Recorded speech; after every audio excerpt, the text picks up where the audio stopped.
Okay, so let's start the session. So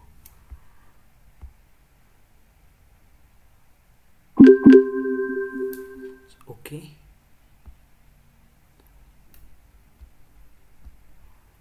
can you see my screen? Please let me know.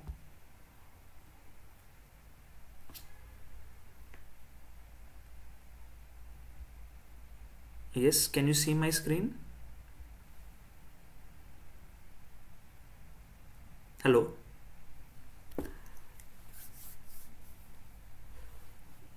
At least put a message.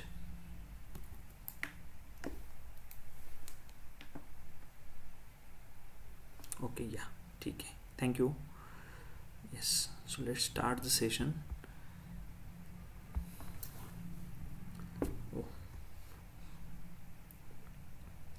So we'll revise the part initially what we covered in the last lecture, and then we'll start with the content for this lecture. So already in the last lecture we started with this part, unit number 2. So this is completely, or it is having a relevance for your mathematics. Okay, so we are going to see the contents. Okay. So in this unit everything we have to deal with the mathematics part, as well as in your exam also they will ask what you can say, the definition of the concepts, or they will ask you to some problems, or whenever they are asking a question you have to write the what you can say, definition and the formula. See, okay, so we'll see the content which is there for your in-sem exam, as we received one of the paper. So in that paper, whatever the part we covered up to this point, so we covered around 1.5 per unit, and today we will see the 25% part of remaining, and the remaining 25% of the unit number 2 will complete it tomorrow. Okay, so in statistics, the definition of statistics already we covered. So in the last lecture we have seen, so initially in a very first lecture we have seen about a single set of data, how we are describing a single set of data with respect to statistics point of view.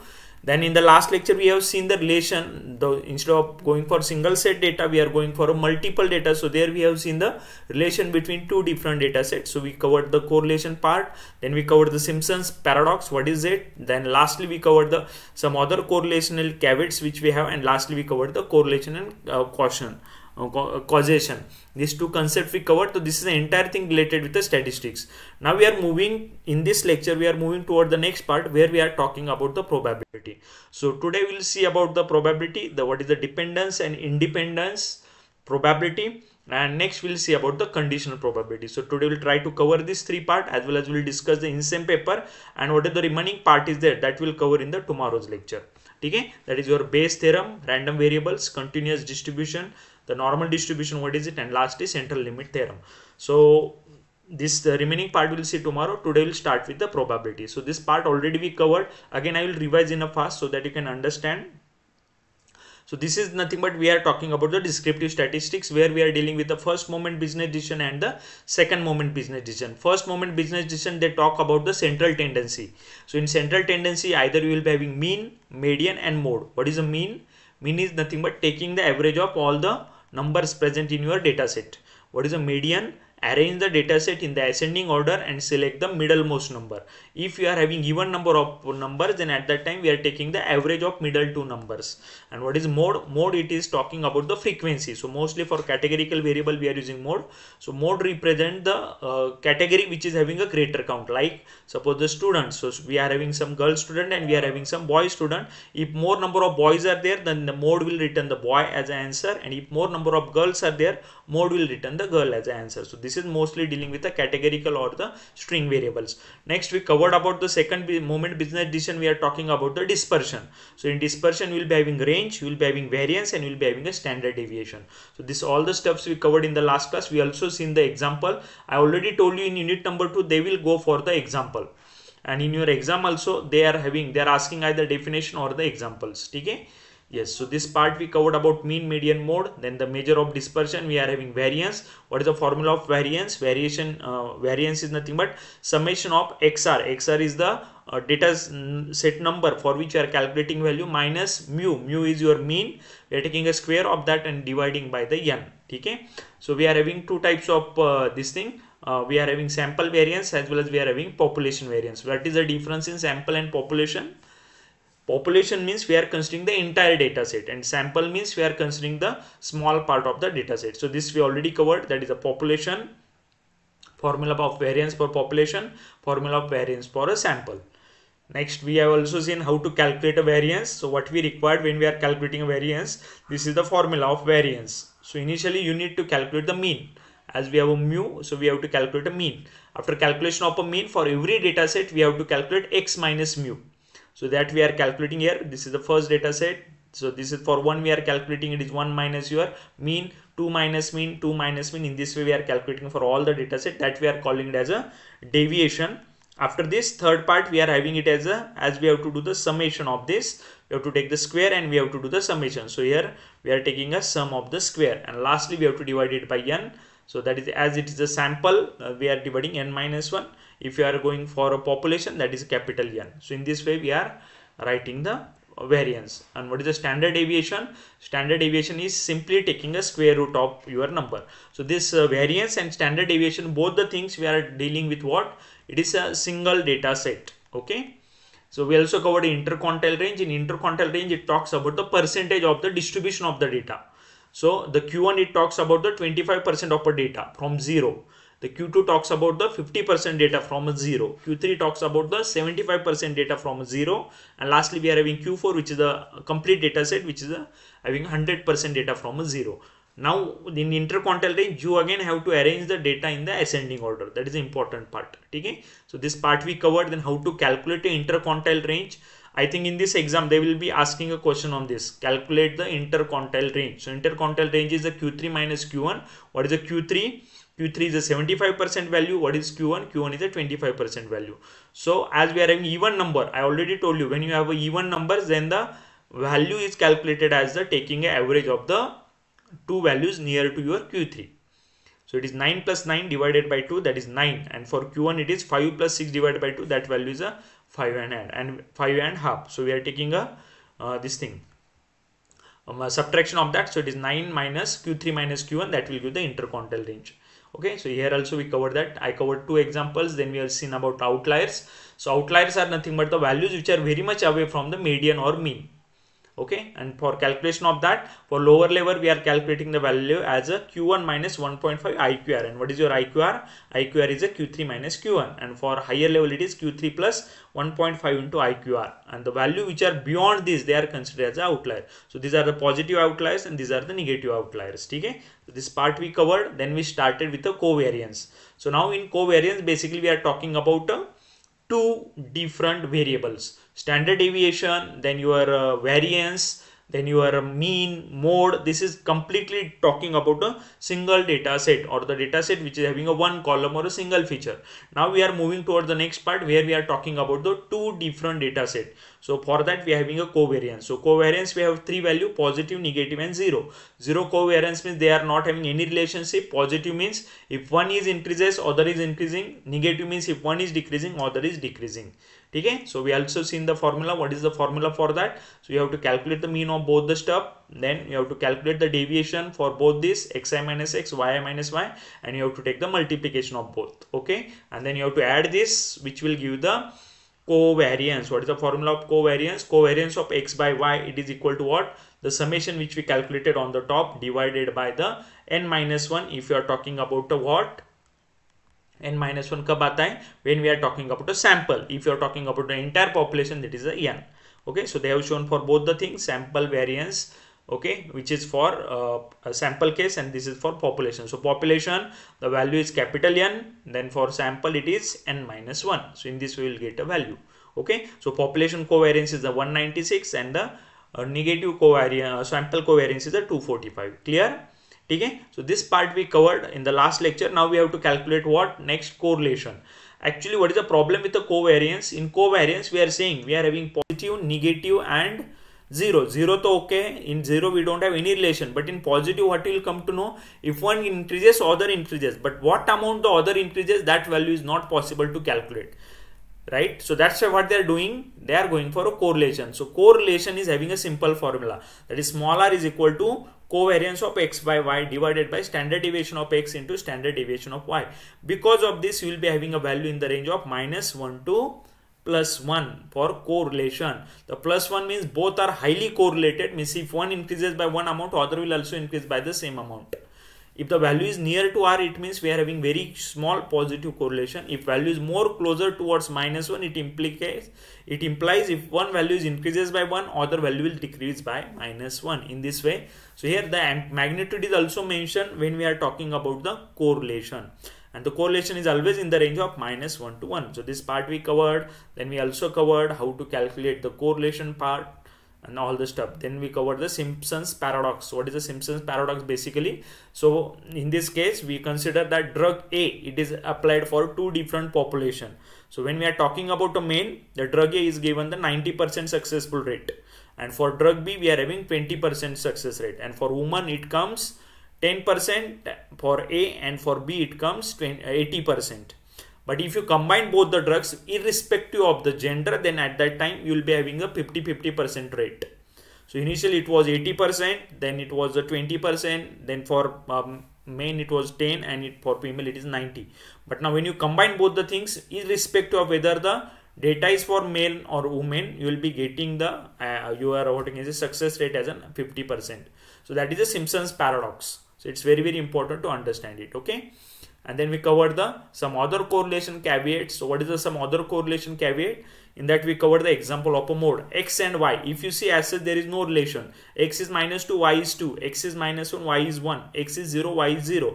X is 1, y is 1. X is 2, y is 2. So in this case, it's not possible to represent it any formula. But the formula we know. What is the relation? That your y is nothing but a mod of x. But this mod is not represented by your correlation case. So that's why we are taking some other correlation caveats. Okay? This is one case. And second case, in second case basically, see here x value from -2 to -1, when it is changing from one value to other value, y is only changed by 0.01%.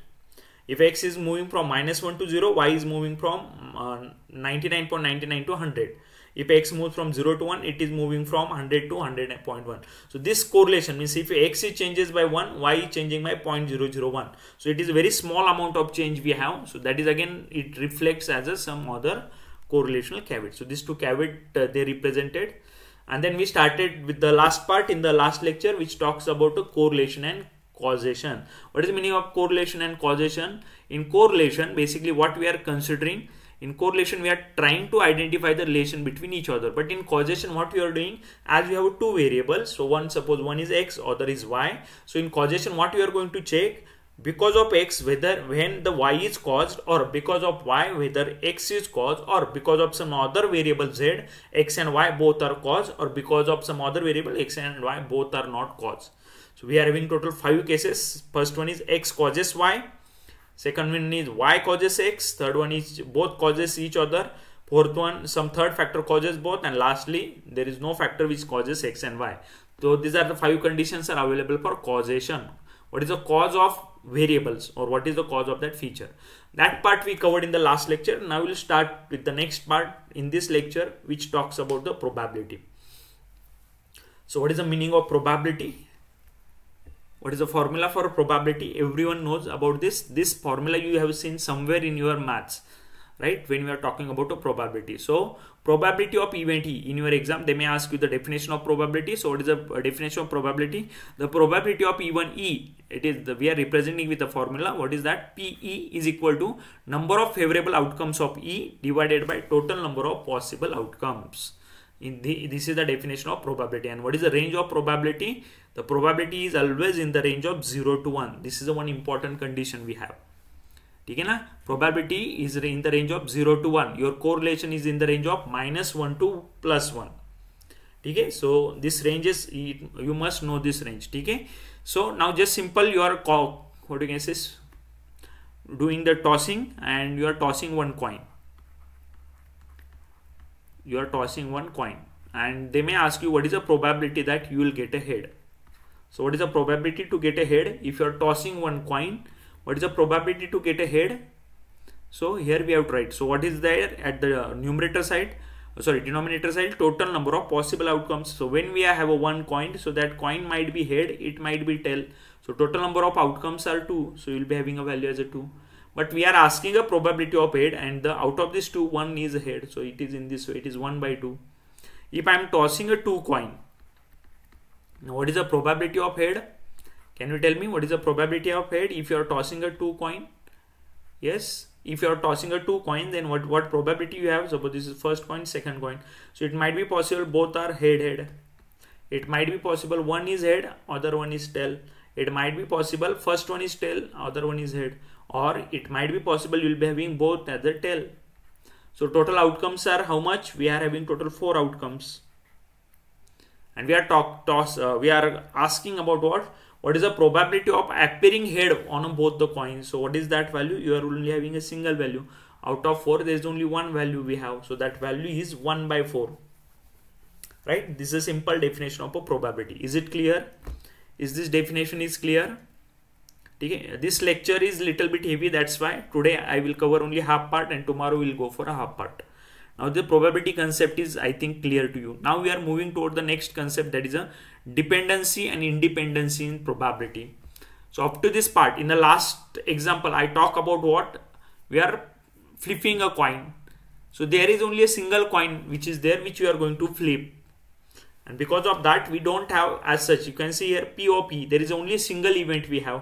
But when we are going for dependence and independence, at that time we have to go for 2 events. In this case, I covered 2 events. One event is E, other event is F. So there are 2 events, one is E and other event is F. So when we are considering both the event as independent, if they don't have any relation with each other, if E and EF, they don't have any relation with each other, they are considered as independent, and if they have a relation with each other, that is considered as a dependency. Okay, so if, now this is the formula, this is a very popular formula we have, probability of EF when they are independent, so the probability of each individual is get multiplied. What I am saying, try to understand. This is the equation of what? When they are independent, they don't have any dependency with each other.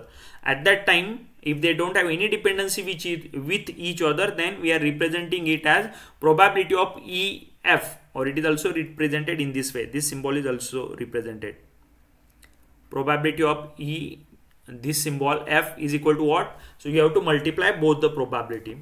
Okay, so here they have considered one example. So see, just understand it, it is important. So we are talking about 2 events, E and F. Okay, when they are saying dependent, when we are saying both are independent, so here it is written E happens, gives a information about whether F happens or not, and vice versa.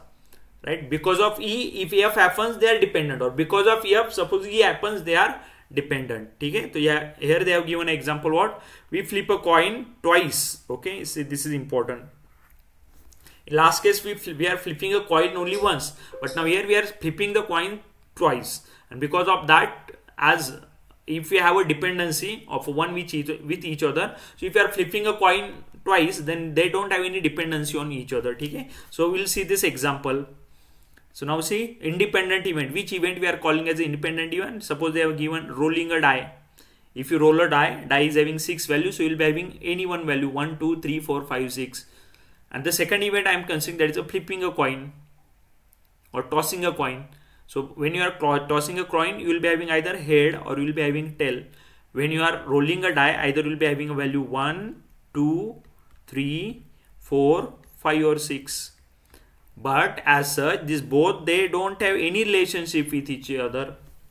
The output of rolling a die, it is not depending on the flipping a coin, as well as the output of flipping a coin, it is not having any dependence on rolling a die. That's why it is considered as a independent event. And for independent event, what is the formula?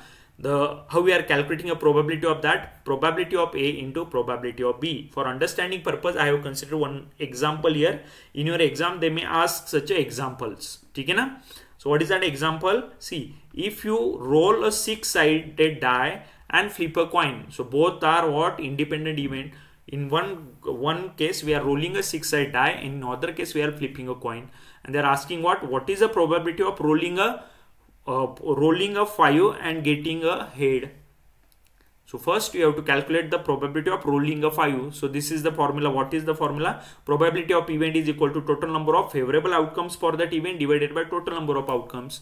Now we are talking about a probability of rolling as a 5. So total value we have it as a 6. Out of 6 we are only expecting a 5 value. Out of 6 we are only expecting a 5 value. So that's why this is 1 by 6. Same way, for probability getting a heads, total number of what you can say sides we have as a 2 for coin. Out of that 1 is a head. So 1 by 6 is a probability of rolling as a 5 and 1 by 2 is a probability of getting a head. And in independent event, what is the formula? Probability of A intersection B is equal to probability of A into probability of B. This is 1 by 6 into 1 by 12. So this is 1 by 2. That value is a 1 by 12. And you calculate this value based on your calculation. But the concept is like this. Is it clear? Is this concept is clear? Yes. Because yes. Okay. Very good. So this is something related with the independence. Now we'll talk about something related with the dependency. So what happen when we'll go for a dependent? So here one example I am taking. So the independent event, when we are calling as a dependent event, so when the occurrence of one event, it affects the probability of another event. Occurrence, see, understand it, it's very, very important. Occurrence of one effect affects the probability of other event. Just now for this case, you understand we are having 3 blue balls and we are having 7 green balls. So what is the probability of blue selecting a ball as a blue? This is 3 by 10. What is the probability of selecting a ball from a green? That is 7 by 10. If you are considering both as a different. But now what I am doing, as to achieve the dependency, I am mixing both the balls. At the moment you are mixing a balls, now the probability, the statement is going to change. When we are considering blue ball separate, it's okay. The probability becomes 3 by 10 for a blue, and for green it becomes 7 by 10. Now see the problem statement. What is the problem statement? See, read it properly. If we randomly select 2 marbles, okay, or balls from this box. Now we combine both the box and we are selecting 2 marbles. Now what is the probability of drawing a green marble and then a blue marble? So first marble is a green and second marble is a blue without a replacement. Now they are calling it as a without a replacement, as well as we are combining both the balls. That's why they are a dependent event. They are a dependent event. So what is the probability of first event? First they are drawing which ball? A green ball. So how many green balls we have? 7 green balls. So the probability of first event is 7 by 10 or it is 0.7. I think for first point we don't have any confusion. Now the second one is important. For second event what happens? They said here important condition, we should not go for replacement. So initially how many balls we have? We have 10 balls for first case. But in second case, as we are not replacing it, how many balls we have? We have only 9 balls. So what is the probability of selecting a blue? It becomes 3 by 9. It is not a 3 by 10. And this is considered as a dependency.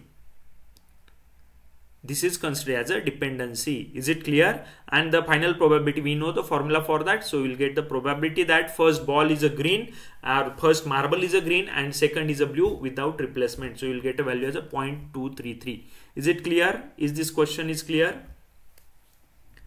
Dependency. To which part we are calling it as a dependency? The outcome of one is affected by the outcome of other one, or one affects the outcome of other. So here we are selecting a green ball initially, so it's okay. Out of 10, 7 balls are green, so probability becomes 7 by 10. So that is 0.7. But what happened in second case? In second case, we are not going for a replacement. So remaining balls are 9. So out of 9, 3 balls are blue, because initially we put which ball? A green ball outside. So that's why the probability becomes 3 by 9, 0.33. Is it clear? Okay. Okay. The same question. Okay. So anyone is having any question? No.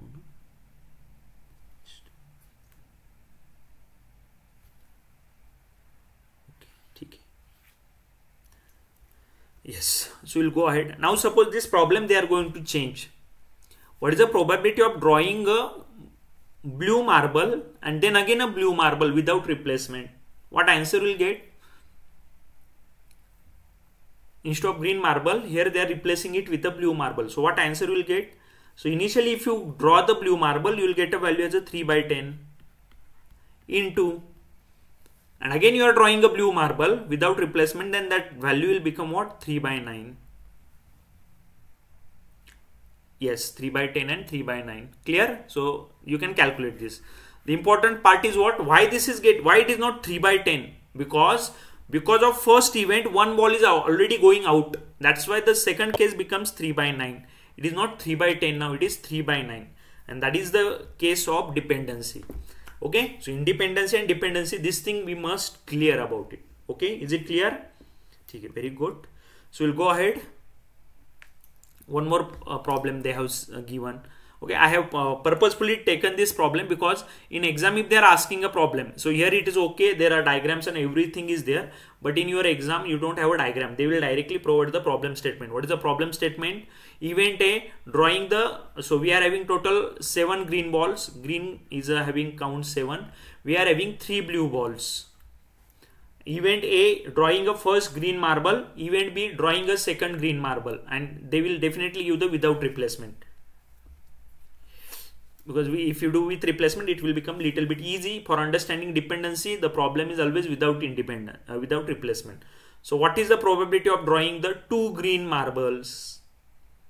So what is the probability? For first time, when you will do the first event, the probability will become 7 by 10. Total green are 7 by 10. But now second time what happens? The probability becomes 6 by 9. Because as you already drawn one green marble. So how many greens are remaining now? The greens are 6 with you, as well as total count is also get reduced by 1. So this is the probability which you will get for drawing 2 green marbles without replacement, and that is something around 0.4667. Clear? And the probability, just understand this case, probability value, it should not go beyond 1. If it is going, means you somewhere you are doing some mistake. Hope so this point is clear. Okay? Okay, so in the last, what we can say, when we are going for dependent event, the formula is what? P intersection B is equal to PA into PB. But when you will go for the same with the dependent events, formula remains same. Only the thing, the PA multiply by B after A. So the output of the second one, it depends on whom? It depends on the outcome of the first one. Because of first event, there is a change in the output of the second one, and that is nothing but the independent event. Dependent and independent event. So in your exam, they will be asking a question, what is probability? Next, what is the dependent and independent events? Or they may ask, they may give such a problem to you, and they will ask you to solve this problem. This is the example of dependency. Okay, na? So we cover the example of dependency as well as we cover the example of independency. Is it clear? Is there any issue with this definition of probability, independence and dependence? Can we go for the next part? Conditional probability. And because of conditional probability, actually the concept of dependent and independent, it is there for conditional probability. And conditional probability, it always talks about dependent event. And if you have independent event, just now see, as the formula is there, I will see this. What is this? Just see this last line which I am going to highlighting it. Probability, see how it is, they are saying it, they have 2 events, one is E, other one is a F, right? If E and F, they are saying it as an independent event. Okay, if E and F, they are independent, and the occurrence of E, it is not dependent on F, then the probability is written as probability of E. So this is a vertical sign, IF is equal to probability of E. But if we have 2 independent event, already just now we have seen the formula. What is the formula of independency? Probability of EF or probability of E intersection EF is equal to multiplication of both the probability. This is when it is going to occur, when it is going to happen, when both the events are independent. When both the events are independent. But if they are dependent on each other, if there is certain dependency, the formula will becomes in this way. Probability of E when F occurs is equal to probability of EF, which is the when E and F both are independent, divided by probability of F. In this way we will get the formula. Okay, so what they are trying to do here, basically, now this value is get replaced over here. So we'll get a formula, probability of EF is equal to probability of E when F happens is equal to into probability of F. That is considered as a conditional probability. Now in this case, you might be feeling that this is little bit, what you can say, difficult one. But now see here, probability. So they have given one example. What is the example? Just we'll see that example. So we are having, okay, one common example is in a family there are two children. In a family there are two children and they have given certain assumption. What are the assumptions? Each child is equal likely to be a boy or girl. So every child is having a equal probability of boy or girl. And second, they have given the gender of the second child is independent of the gender of the first child. Okay, so everywhere they are talking about what? Independence. And because of that, what happens? See, girl and boy, we can say this is suppose your first child, this is your second child. What is the probability or what are the outcomes you will get here? You might be having first one as a girl, and second one also girl is possible. Or you might be having first one as a girl, second one as a boy. Or you might be having what? First one as a boy, second one as a girl. And you might be having both the child as a boy. So you are having total how many outcomes? 4 outcomes. So that 4 outcomes they described over here. So if there is no girls, means all boys are there. So what is the probability? It becomes 1 by 4. If there is a one girl and one boy, what is the probability? So there are 2 cases in which we will be having one girl and one boy, 2 and 3. So that probability will become 1 by 2 because it is what? 2 by 4 basically. And what is last? There are 2 girls, so that probability becomes 1 by 4. So now what they are asking here, in this problem they are asking, just read it properly. So what is the probability of the event when both children are girl, which is represented as B? So you can see here this formula. The conditional probability is written in this way. Probability of B divided by G. B is nothing but both the children are girls divided by G. G is what? It is written that other child is also girl. So the probability that both the children are girl when the first child is a girl. And basically it is what? It gives a value in this way. In this you can keep in mind, otherwise directly you can write probability of B divided by probability of G. What is the PB? PB was what? Both the children are girl. So that probability was, it was 1 by 4 divided by, what is the PG? PG indicates that the older child is a girl. The older child is girl. So we are having total what? 2 values. So that will become what? 2 by 4. 4 is get cancelled and that probability will become 1 by 2. Is it clear? Okay. We will see one more example. Just see important part. What conditions they are representing. See, when both the children are girl, okay, and at least one of the children is girl. See both the cases. I am talking about girl and boy. So how many options we are having? 4 options. First one is girl, second one is boy. First one is girl, second one is also girl. First one is boy, second one is girl, and both are girls. Oh, sorry. Okay, girl ho gaya. What is remaining? First one is girl and second one, nahi, kya ho gaya? Okay, both are boys. Yeah, this option is remaining. Girl, boy, girl, girl, boy, girl, and girl, girl. Now they are asking what? Both the children are girl. Okay, so this is that B. And what is L? L, they are asking that at least one of the children is girl.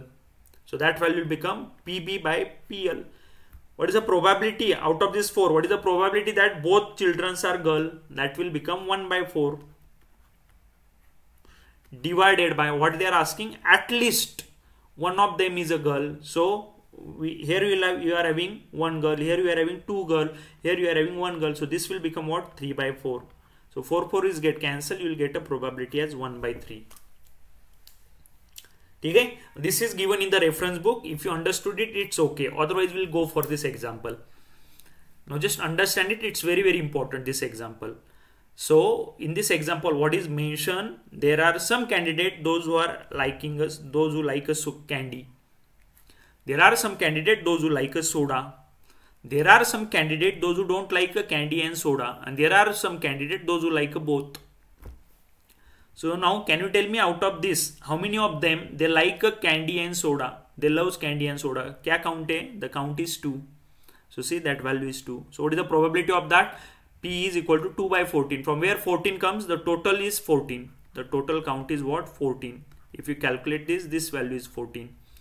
So the person who loves soda and love candy, it gives the value as a 2.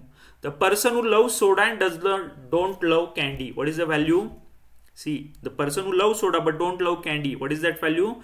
So these are the orange value, 1, 2, 3, 4, 5. So you will be having 5 value. It is green is representing who likes both candy and soda. Then this indicates what?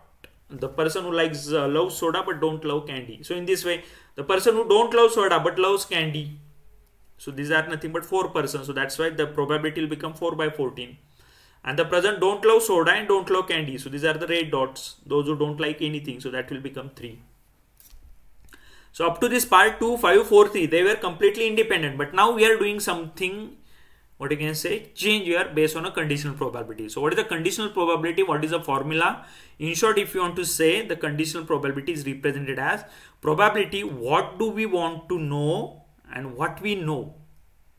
So it is written as probability of what do we want to know divided by what we know. Okay. Suppose some says, what is the probability of the person who loves soda? So now they are only talking about who loves soda. They are not talking the person loves candy or not. So in that case, that value will become what? 7. This is 2 plus 5. The person who loves soda is written in this first row. That is 2 plus 5, 7. The person who does not love soda. So out of 14, there are 7 persons are there who don't love soda. So the value which is beyond the circle of soda is nothing but persons who don't love soda. In the same way, the person who love candy. How many persons are there? Those who love candy. I am not talking about the person about the soda. I am only talking about the person who love candy. Totals are 6. There are 4 persons, those who only love candy, and there are 2 persons who loves candy and soda. So the total counts become 6. And how many persons are there? Those who don't love candy. So the person, those who are other than candy. So in candy you are having 6. So remaining are 8. So that value will come as a 5 plus 3 as a 8. So column value and row value, it is considered as a contingency matrix. This is considered as what? Contingency matrix or contingency table. You can say it as a table, contingency table, this type of a table. Okay, clear? Is it clear? From where we calculated a value. Now from based on this, we have to see the conditional probability. Conditional probability किस तरह से काम करता है, that we have to see. So I am giving one example here. What is the first example? Just see here.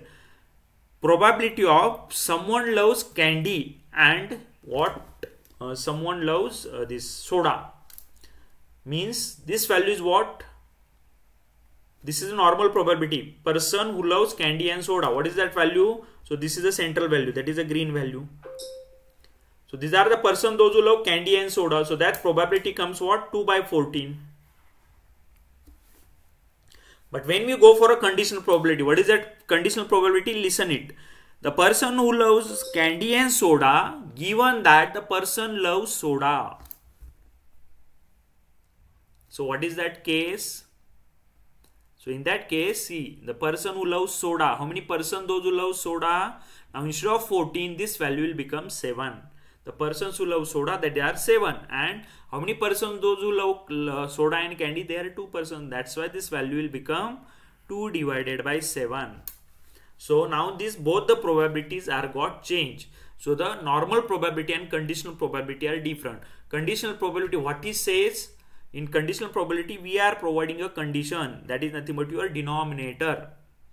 And the condition which you want to calculate, they are nothing but your numerator. So this is n by d. Numerator and denominator. In numerator, you are giving the probability which you want to calculate. And in numerator, you are giving the probability or you are giving the event which already you know. So both are different. Is it clear? This part is clear. Yes.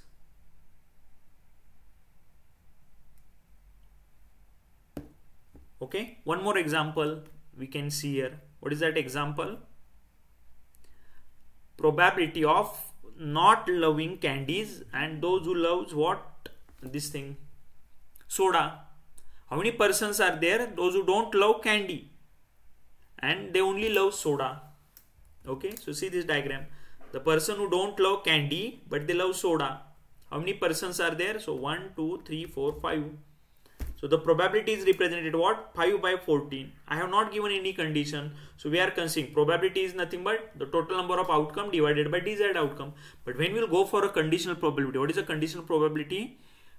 The probability of occurring not loves candy and loves soda, but given that the person those who love soda, right? So how many persons those who love soda? So total number of persons are 7. If you see this diagram, these are the 5 persons and these are the 2 persons. They are talking about the persons who love soda. So the persons who love soda, we are having total 7 persons. So this is the probability, right? And the formula just try to understand. And the persons, those who don't love candy but love soda, they are the 5. So this value is 5 by 7, and these probabilities are again not the same. So is it clear? Normal probability and conditional probability are different. In conditional probability, what is the extra thing they given? They have given the what we know.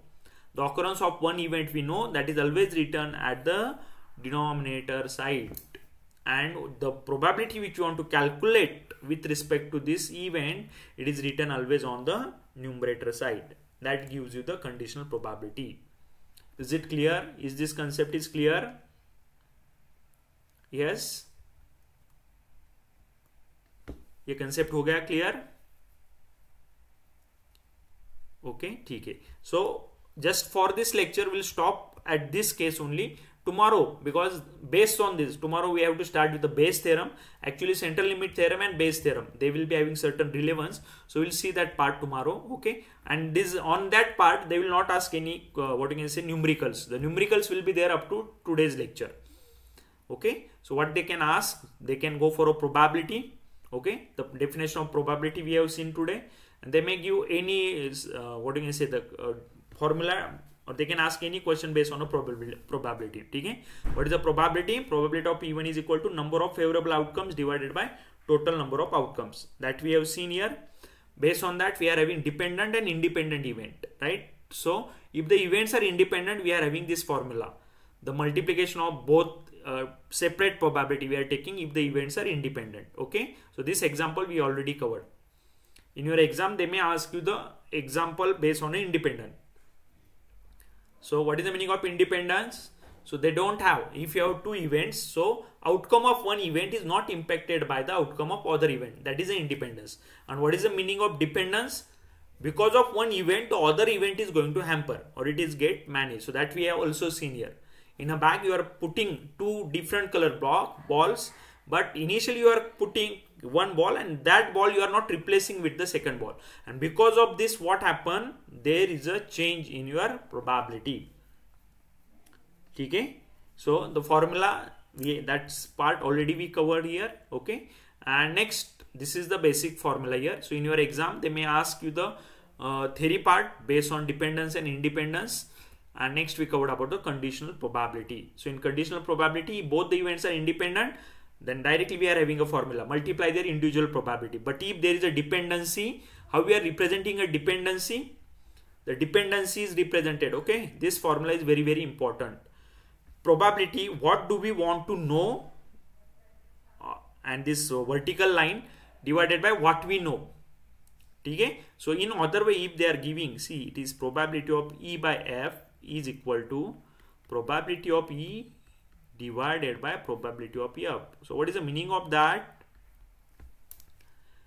Probability of calculation of E when the event happens on a F is given by probability of E divided by probability of F.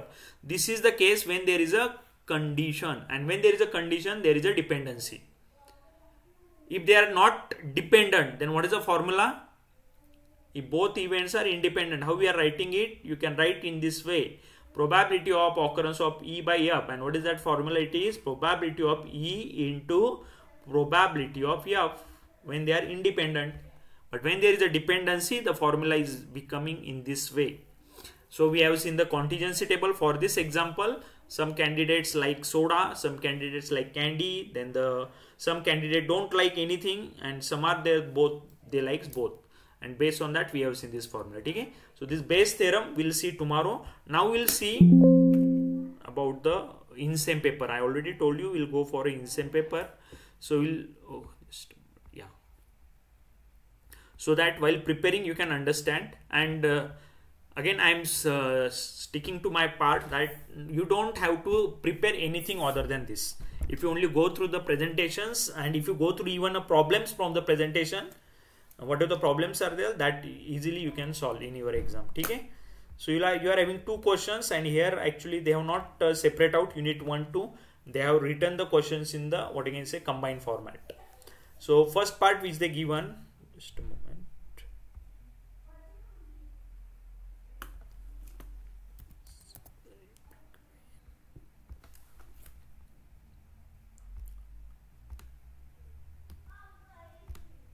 Okay, yes, so we'll see now.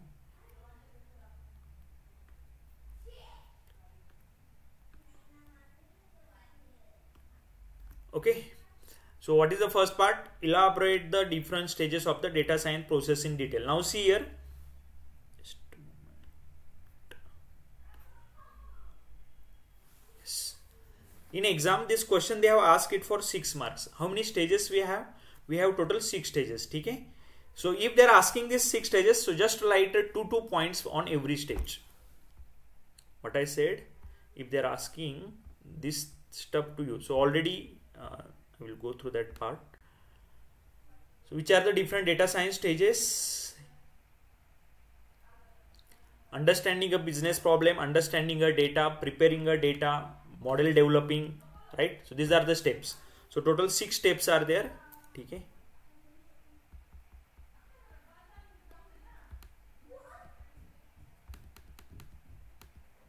Okay, so these 6 stages already we covered.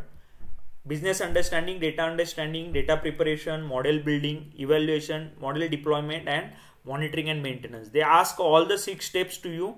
So only write 1 or 2 lines on each data if it is there for 6 marks. Okay. So that was your first question. What was the second question? What is the supervised learning, machine learning, and elaborate with the suitable example and enlist its application. So this part comes in the model building. Already we covered that part. In model building, you are having supervised and unsupervised. Okay, na? Model building, that is the last somewhere. Business decision, yes, Q&As, okay. Data preparation, third one is EDA part, okay.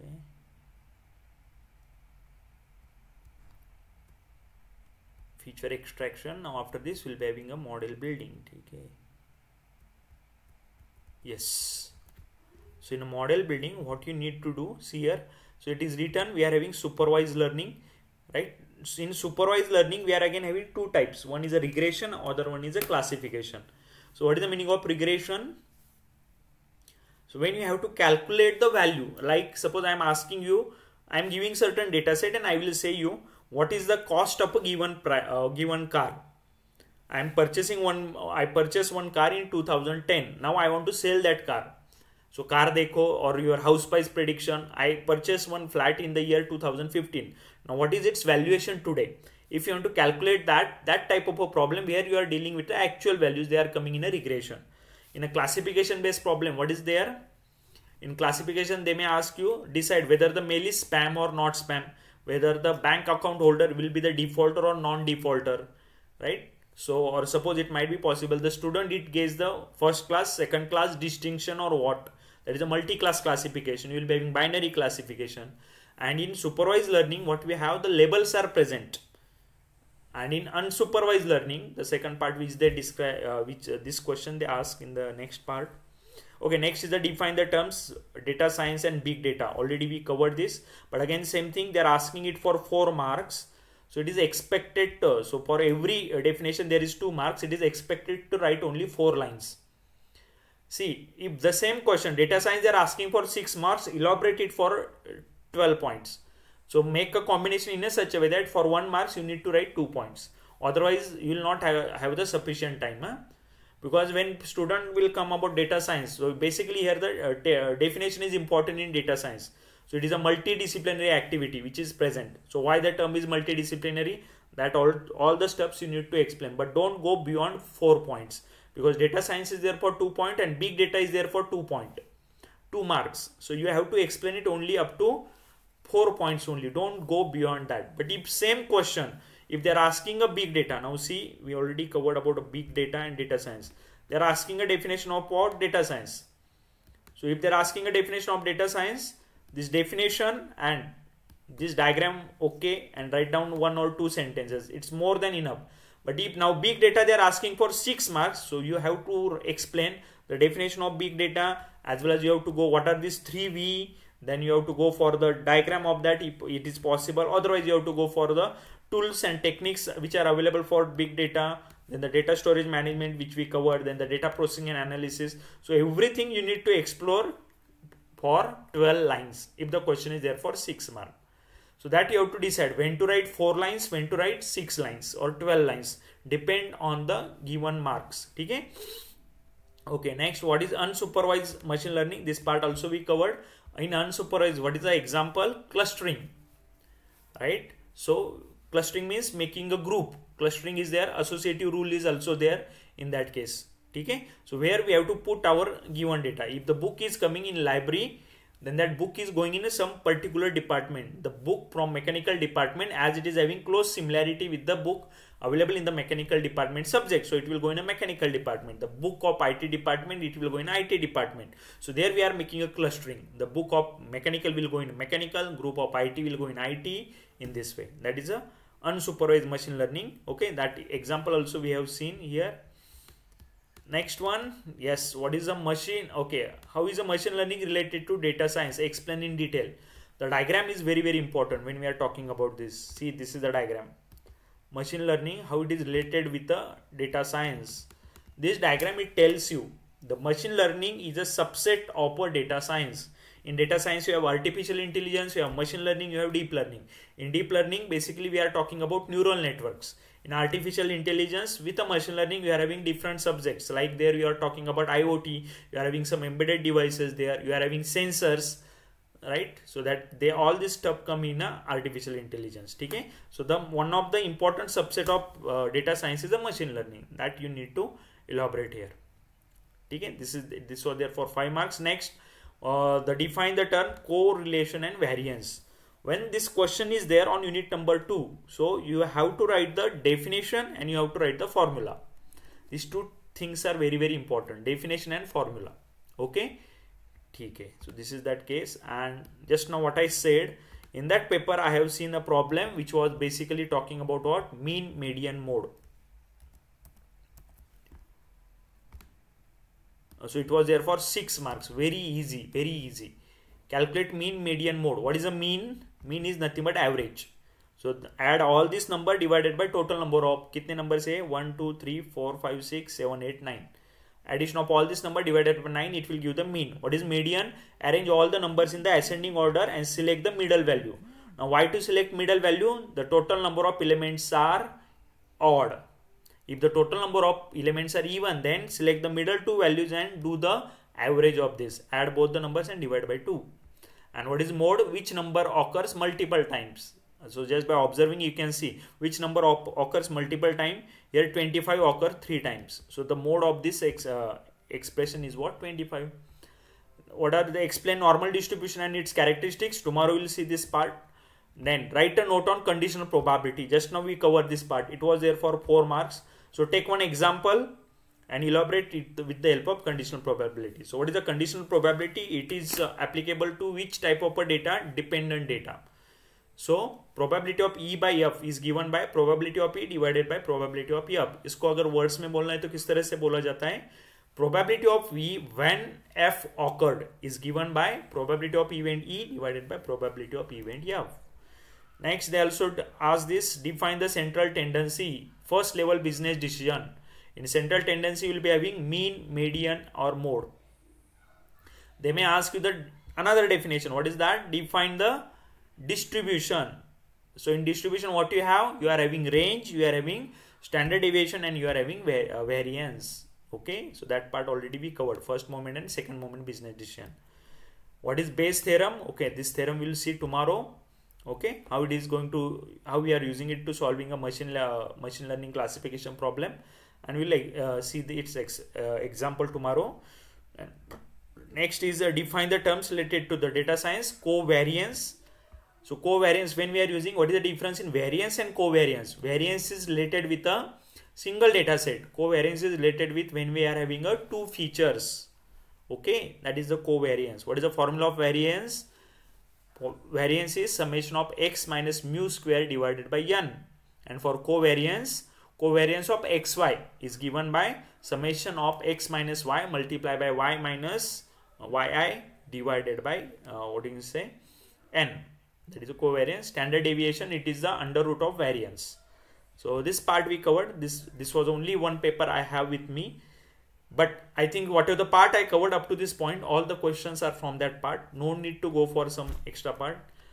I covered in depth. Only the thing, for how many marks they are asking a question, just remember that thing. If the same question they are asking for 6 marks, you have to elaborate it. Now here, if you can see, they are asking us stages of data science process for 6 marks. So no need to explain every stage in detail.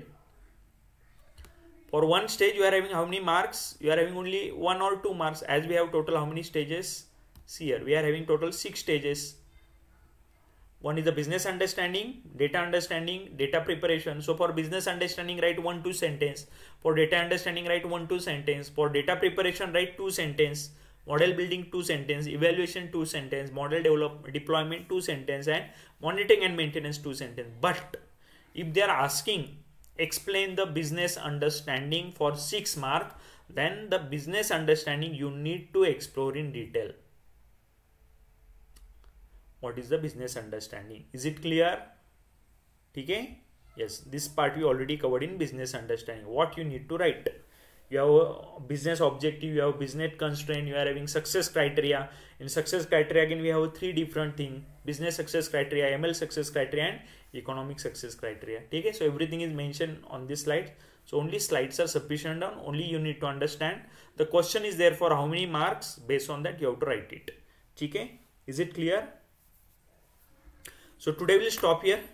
If you have any doubts, that will cover tomorrow, and tomorrow we'll go for base theorem, then the random variables, and lastly we'll go for a central limit theorem. So tomorrow our unit number 2 is also going to end. So today we'll stop here. Anyone is having any question?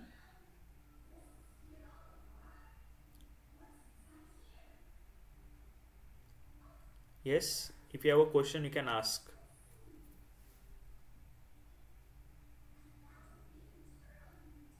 Okay, okay. So if you don't have any question, then we'll stop here. Okay, na? So tomorrow will be the last class before your in-sem exam.